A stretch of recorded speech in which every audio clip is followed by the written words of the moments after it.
a gente colocar que nós também comunicamos à prefeita dessa ocorrência e solicitamos da Prefeitura Municipal que fosse feito um aporte na ordem de R$190 mil mensais para compensar essa perda de arrecadação, porque hoje a Transep já tem muitas dificuldades em conseguir, ela faz um esforço de gestão muito grande, em conseguir fazer a gestão administrativa e financeira.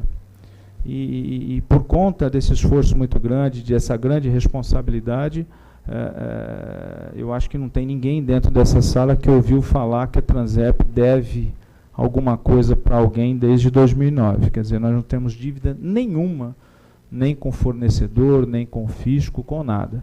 E estamos terminando, isso é importante, até para foge um pouquinho da seara, mas é importante para que os nobres vereadores saibam, a Transep, eu acho que em 2018, no decorrer de 2018, ela termina de pagar o refis, que foi feito em 2004, né, de dívidas que existiam com o fisco, principalmente dívidas com o INSS. A Transep, ao longo desse período, desde 2009, todos os balanços são publicados nos jornais locais, em todos os jornais locais. Não teve um exercício que ela não teve lucro, apesar de todas as dificuldades, e ela vem sendo gerida com toda a austeridade, para que não haja nenhuma dívida com o fornecedor e que ela tenha também resultados contábeis positivos. Um outro aspecto interessante também, vereador, a Transep, ela historicamente, ela tinha patrimônio líquido negativo. Viu, vereador Beto? Isso é da tua seara. Patrimônio líquido negativo há muito tempo. Desde 2015 ou 14, foi 15, né? Desde o ano passado, do exercício passado, vereador Beto, nós conseguimos transformar aquele enorme patrimônio líquido que foi gradativamente sendo reduzido, né, transformar em patrimônio líquido positivo. Então, o próximo gestor, a próxima diretoria da Transep vai pegar uma empresa em boas condições econômico-financeiras, com certeza. É aquilo que eu disse, se nós tivermos um pouco de investimento, se a Transep tiver um pouco de investimento, as atividades de trânsito e transporte serem tratadas como prioridade no âmbito da gestão municipal, nós podemos, Ribeirão Preto pode ganhar muito com eficiência, tanto na gestão do trânsito, com mais eficiência na gestão do trânsito e do transporte. Eu pediria, até para o meu entendimento mais completo, eu pediria que o superintendente me explicasse novamente, para que a imprensa também possa entender, todos os presentes, e, se necessário, o jurídico possa ajudar, qual o teor o que o consórcio pró-urbano está alegando para não pagar a taxa de gerenciamento? Já foi explicado, eu só peço para repetir, para que eu possa entender corretamente. É difícil também de entender isso também. Qual é a alegação que a pró-urbano está fazendo? O senhor poderia fazer uso do microfone, por favor, por causa da TV Câmara? O doutor Leandro de Góes Leite.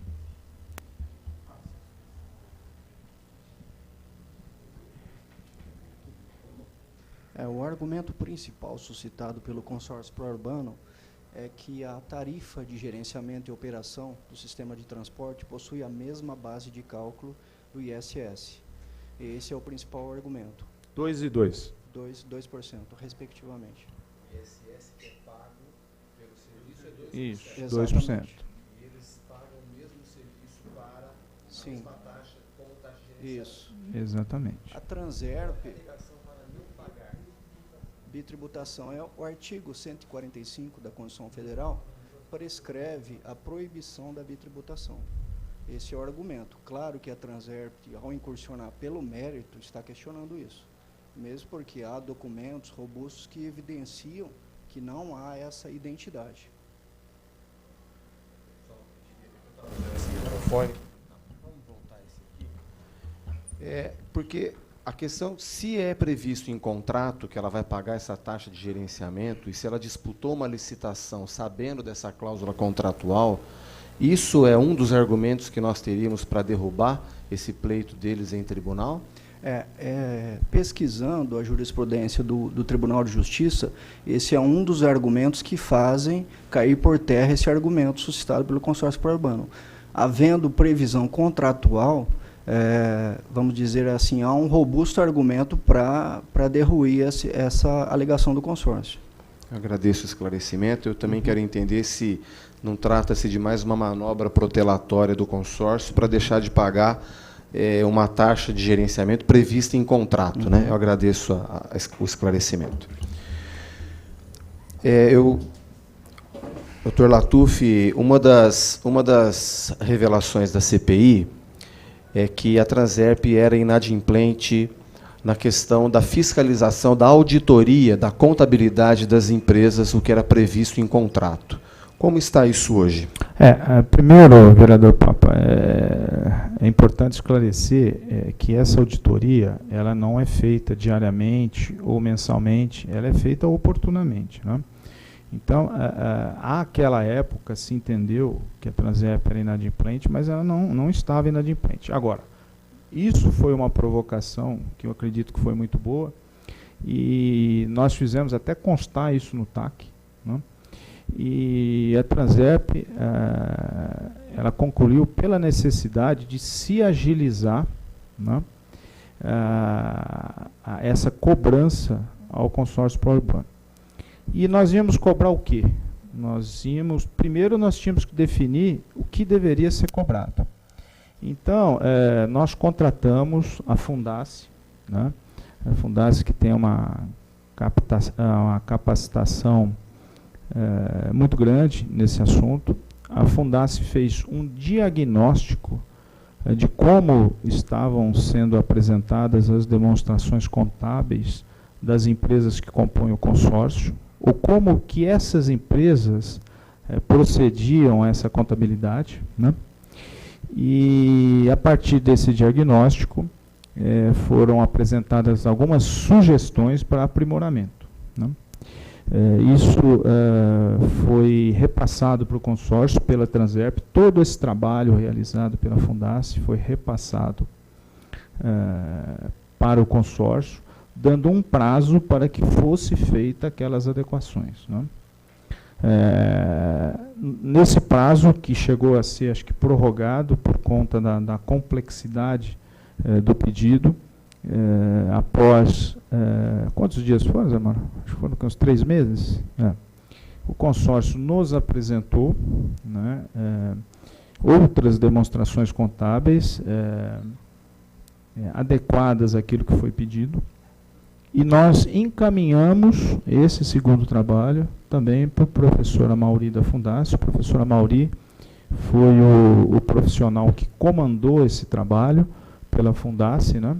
E recentemente ele cientificou a Transerp das conclusões deles, né? Então, internamente na Transerp, foi acho que há uns 10 dias atrás, né, que nós recebemos. Nós passamos para a área financeira da Transerp, para que ela pudesse também participar, e agora nós vamos tomar as providências cabíveis em relação ao que foi comentado pelo professor Mauri. Eu acredito que nesse mês de julho a gente tenha a conclusão dessa manifestação da Fundace. Em suma, se houver necessidade de um aprimoramento maior, vai ser solicitado e vai ser dado um prazo para o consórcio fazer uma nova correção. Então, se eu entendi, a Transerp contratou os serviços da Fundace para executar essa auditoria na contabilidade das empresas. Isso. Foi encontrado irregularidades? Na realidade, não foram irregularidades. A Fundace, ela entendeu que aquelas demonstrações contábeis precisariam ser aprimoradas. Tá? Eu me lembro até de um dado que aí veio como sugestão que as empresas tivessem uma auditoria externa, que elas não tinham, né? Então, essa foi uma das sugestões da Fundace. E após isso, nós encaminhamos para o consórcio fez correções, mas o trabalho que foi nos enviado, o primeiro trabalho, né, já corrigido, nós remetemos novamente à Fundace para que a Fundace fizesse essa conferência, porque nós não temos expertise, porque é um assunto pontual, né? Você precisa, é um assunto extremamente técnico. Então, eu acredito, vereador Papa, que no decorrer desse mês de julho, até o final do mês de julho, a gente já tenha um veredito. Se são suficientes as alterações feitas nas demonstrações contábeis, ou se vai haver necessidade de novas correções. Okay, agradeço, Latuf. Por época da CPI, nos foi informado que a Transerp tinha 6 funcionários que atuavam na fiscalização interna e externa. Hoje são 10. Hoje são 10, isso. Então, para conferir já melhorou essa informação, ok. E lembrando, né, vereador Papa, lembrando que hoje 10 é um número suficiente. Não é um número suficiente, mas é bem próximo por conta do que nós temos, né, à disposição de equipamentos, de sistema de gerenciamento, de rastreamento para fiscalização. O senhor ou o José Mauro, ou alguém que esteja aqui da Transerp, como são feitas as rotinas, como são as rotinas fiscalizatórias das condições dos ônibus? Existem relatórios? Qual é essa periodicidade dessa fiscalização? Elas são avisadas previamente à concessionária ou não? Eu posso repetir as perguntas, mas... Não, é fiscalização da parte mecânica da frota, seria isso? As condições gerais da frota. Você quer falar, Zé Mauro? Nós, inclusive, recentemente, nós fizemos um trabalho em toda a frota, uma fiscalização em toda a frota, detectamos alguns problemas e os problemas já foram corrigidos, né? Boa tarde a todos.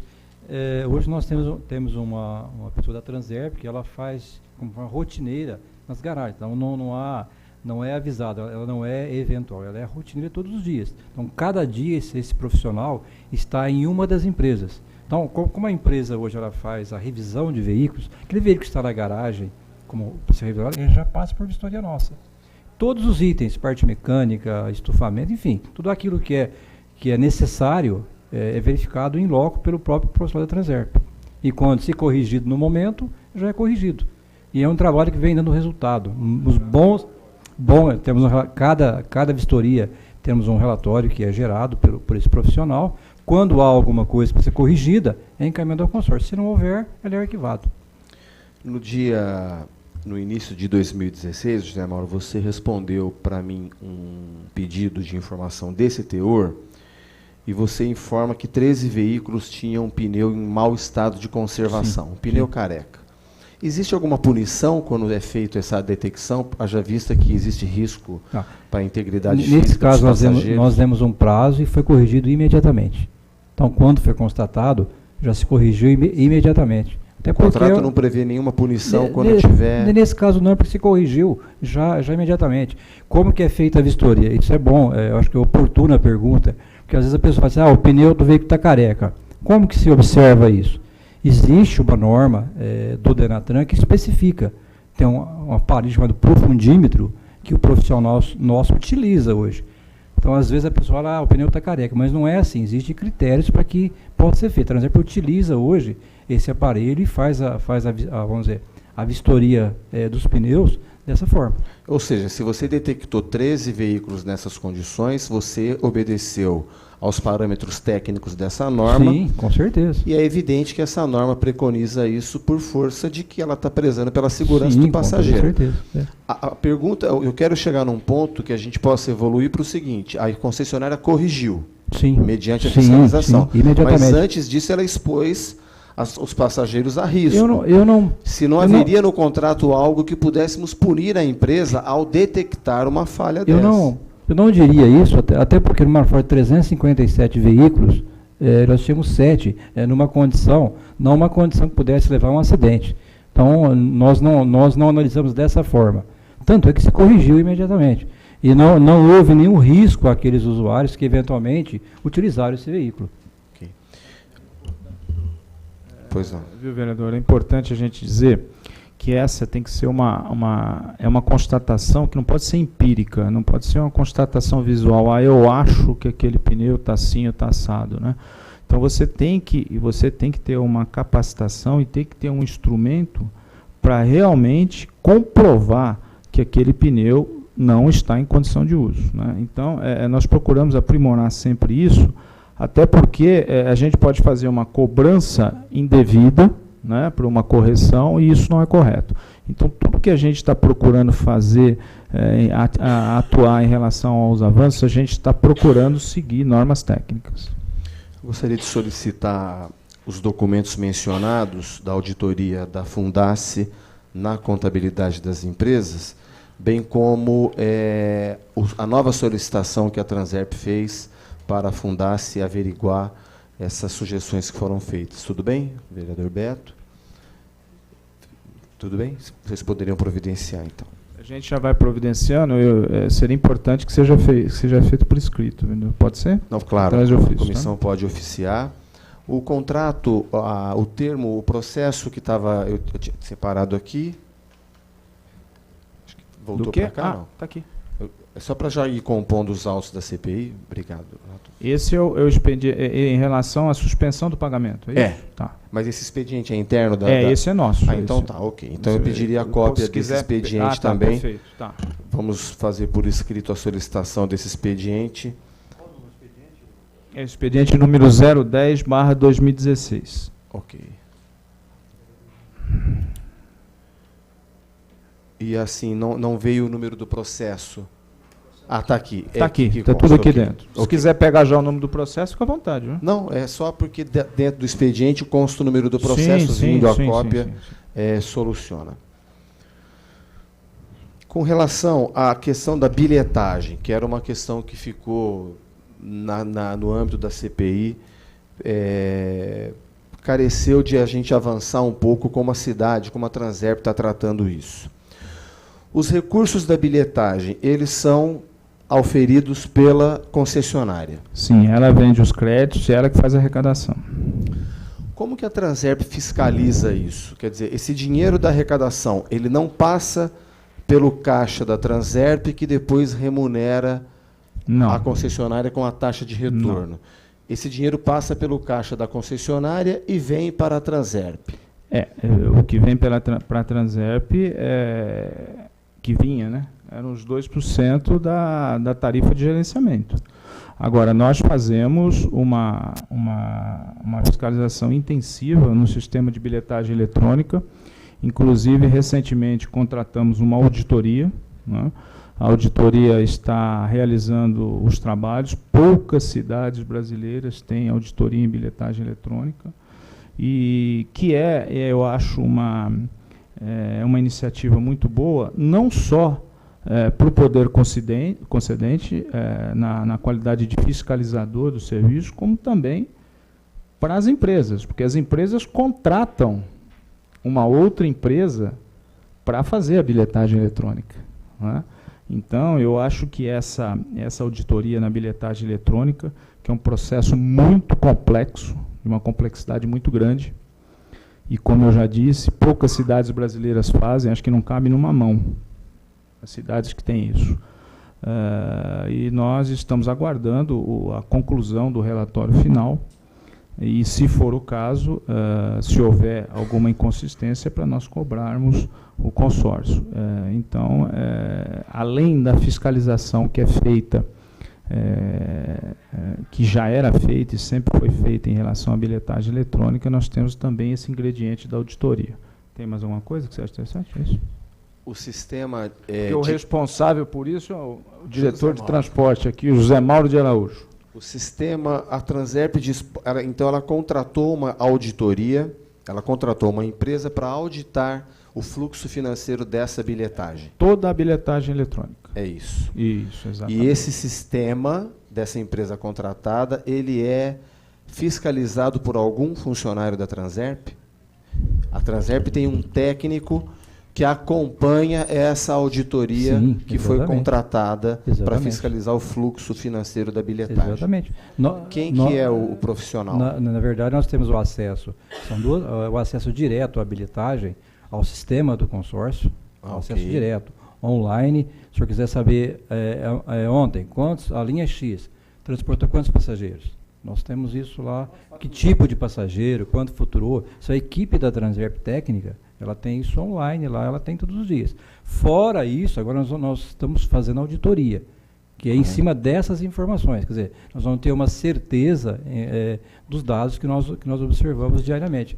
Já é possível ter o resultado de bilhetagem de janeiro a maio de 2016?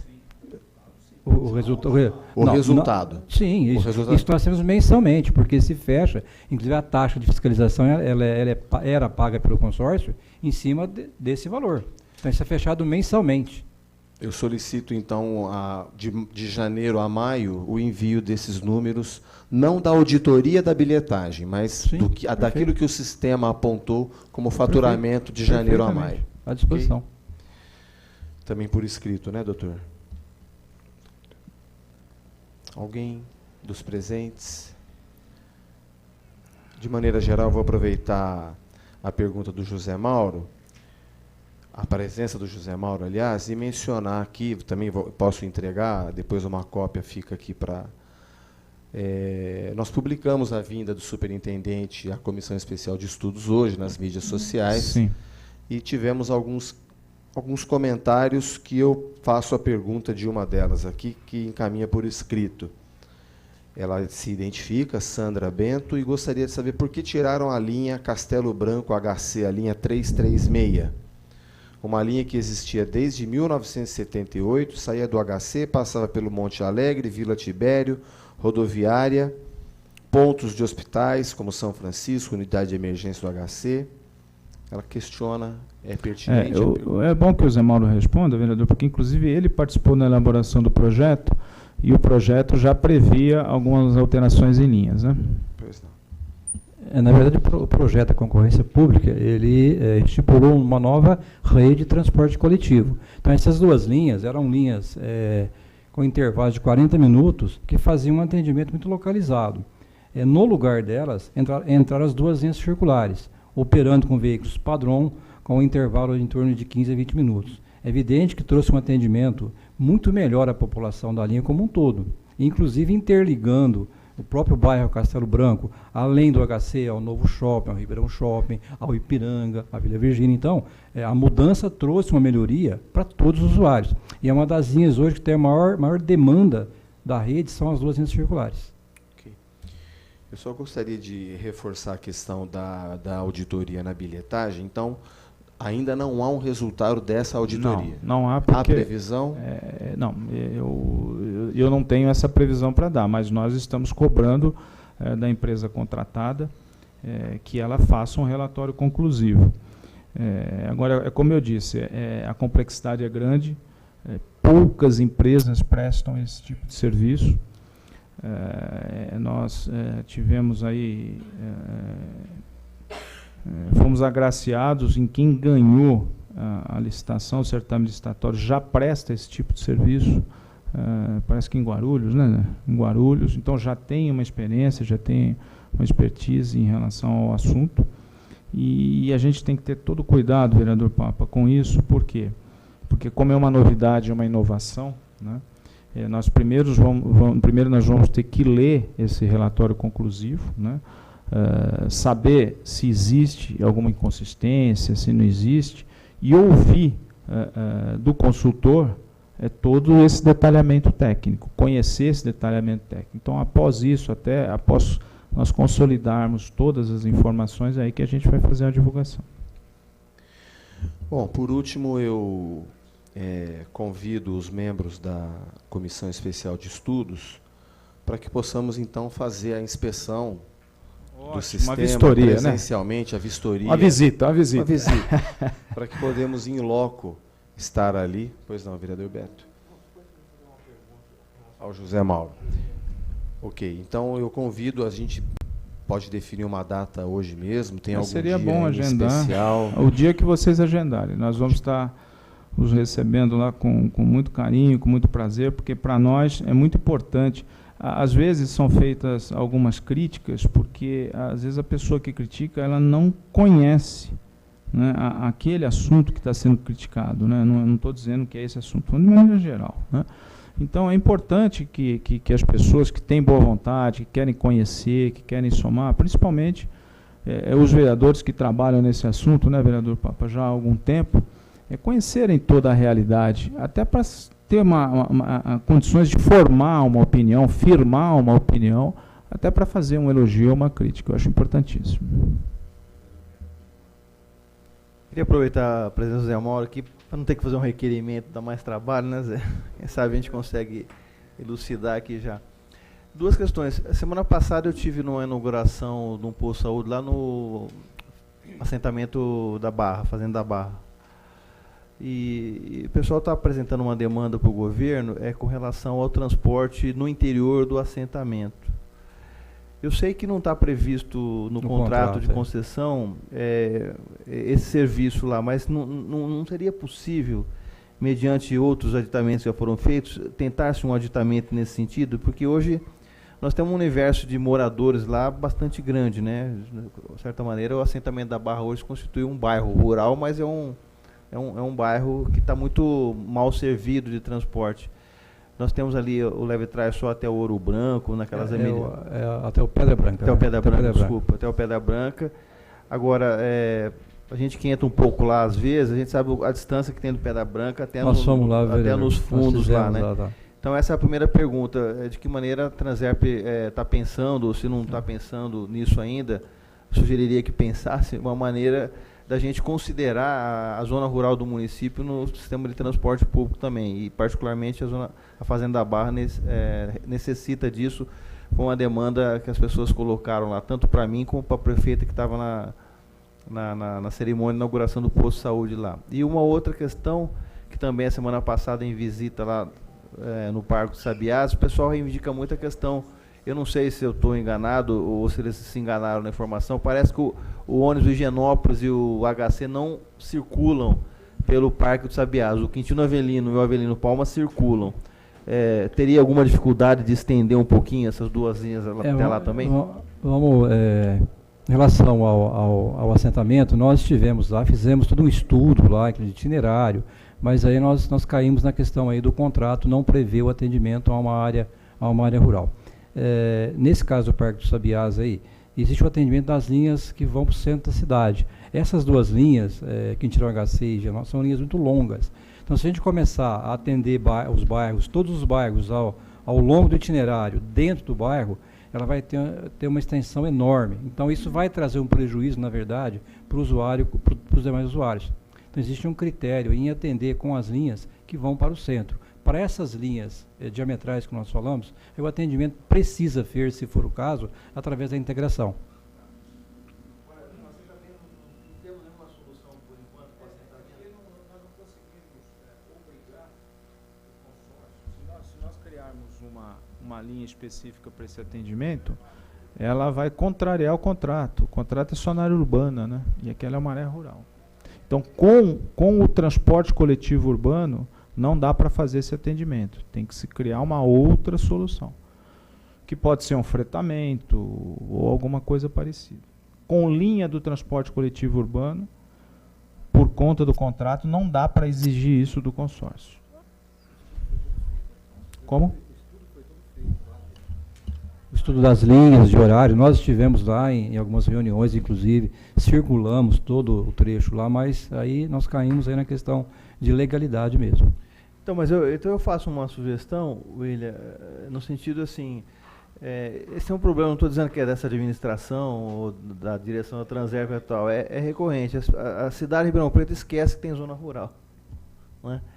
E não é isso só no transporte coletivo, né? Na política de saúde, política de educação. A saúde não, porque agora foi inaugurado lá. Mas as pessoas esquecem que Ribeirão Preto tem uma zona rural, tem um assentamento. Nós não tínhamos isso há 15, 20 anos atrás, mas hoje nós temos, né?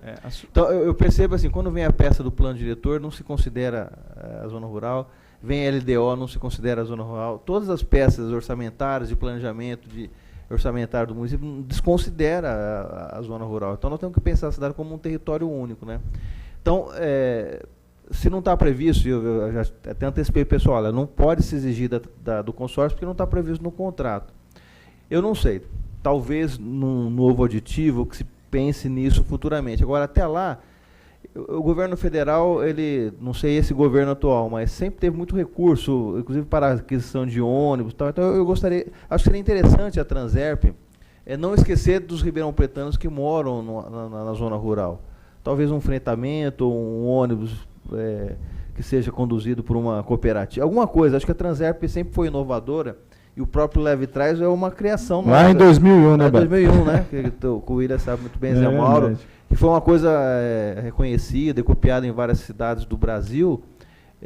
Então foi uma criação nossa, né? O Leve Trás, a partir para tentar regularizar o transporte clandestino, criou-se o Leve Trás, que perdura até hoje. Então eu acho que a Transerp poderia também, tem bons técnicos lá, e com a boa vontade política, eu sei também que não falta, de pensar como atender a zona rural do município de Ribeirão Preto, porque não pode, nós como autoridades públicas, não podemos esquecer que tem Ribeirão Pretanhos que moram na zona rural. Exatamente. E como tal, eles precisam tanto de transporte como nós da zona urbana, né?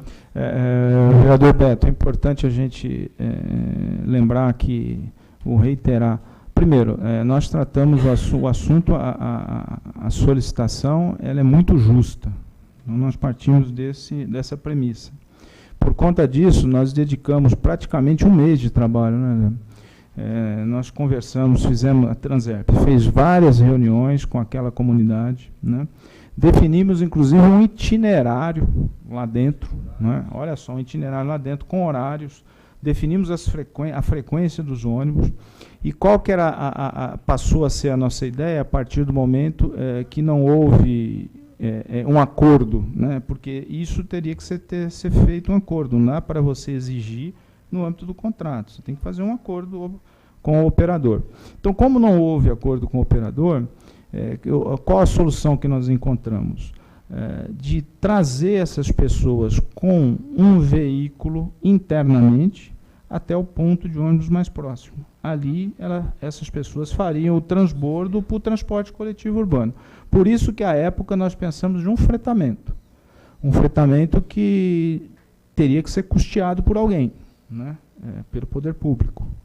Então, se contratar um fretamento, tentamos até na esfera da educação municipal, não conseguimos, né? Porque parece que não era compatível, não era viável, né? Então, nós ficamos nesse impasse, quer dizer, precisa ser custeado, fomos atrás, inclusive, de prestadores de serviços de fretamento, não é isso? De interessados, fizemos orçamentos, 5 orçamentos, né? Apresentamos tudo isso para a prefeitura, só que não teve condição de se custear. Então, essa sua ideia é boa da gente tentar uma verba externa, né, para fazer esse custeio.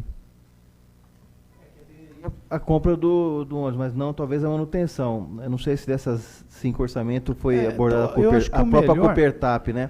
Agora, ela participou, inclusive, da cotação. Né? Agora, eu não descartaria, William, é óbvio que o subsídio sempre é bem-vindo, né, do poder público, mas eu não descartaria propor, inclusive, que esse serviço fosse remunerado pelos próprios moradores do assentamento. Quer dizer, cobrar deles. Cobrar deles. Tá. Né? Eu acho que a gente teria que apresentar alternativa, né? Obviamente que vamos buscar a prefeitura algum tipo de subsídio para esse transporte. Agora, não necessariamente que seja completamente gratuito, mas ele poderia ser também custeado pelos próprios usuários. Só nós imaginarmos, né, vereador, se nós tivéssemos a extensão da linha urbana para lá, ele seria pago, né?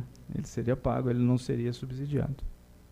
Entregar para o José Mauro aqui algumas participações dos internautas e refazer, então, proponho aos colegas que refaçamos o requerimento e já de convidar o secretário de Obras Abranches para que a gente ganhe tempo, né, que o Luiz Rufino possa vir, marcar uma data para ele vir, mas acolher integralmente ao requerimento do vereador Beto de já marcar uma data para convidar o secretário Abranches para nos informar com relação à construção dos terminais de bairro que estão muito atrasados, não é?